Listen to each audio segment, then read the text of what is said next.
Bon, quand est-ce qu'on commence le combat? Comment on y joue? D'abord, il faut savoir sur quel type de carte vous allez jouer.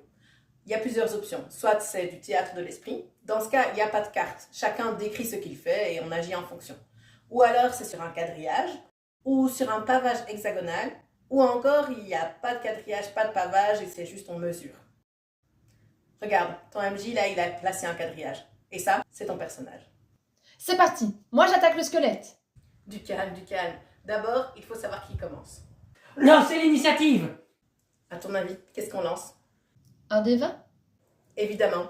Et à ton avis, c'est quelle compétence qui te permet de savoir qui est le plus réactif? Oh non. Et si? La dextérité. Est-ce que moi, je peux rajouter mon bonus de maîtrise? Pas cette fois, désolé. Il y a certaines règles qui te permettront d'améliorer ton initiative, mais c'est pas ton cas. Alors pour l'instant, tu ajoutes juste ta dextérité. Bon bah, 10 moins 2, ça fait 8 en initiative. Ok, c'est l'ennemi qui commence. Il va se déplacer et attaquer le mage. Mais j'ai rien fait, moi. Il t'inflige 8 points de dégâts. Bon ben, je suis à 0. Déjà? Oui, généralement les mages, c'est pas très résistant. On parlera de point de vue plus tard.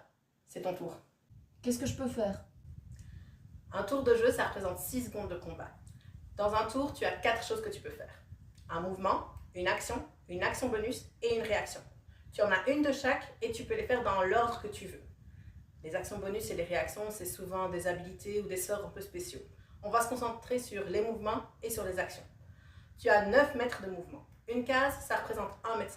Tu peux donc faire 6 cases en ligne droite ou en diagonale. Mais si en ligne droite c'est 1,50 m, alors en diagonale ça devrait faire plus, parce que si on utilise le théorème de Pythagore... Je connais pas Pythagore.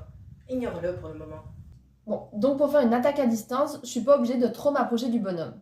Donc je vais aller là, je vais lancer mon sort fouet épineux. Pour ça, je dois lancer d'abord mon attaque. 14 plus 5, 19. Ça touche. Donc je lance un D6 pour voir les dégâts. 6! Il est par terre. Trop facile.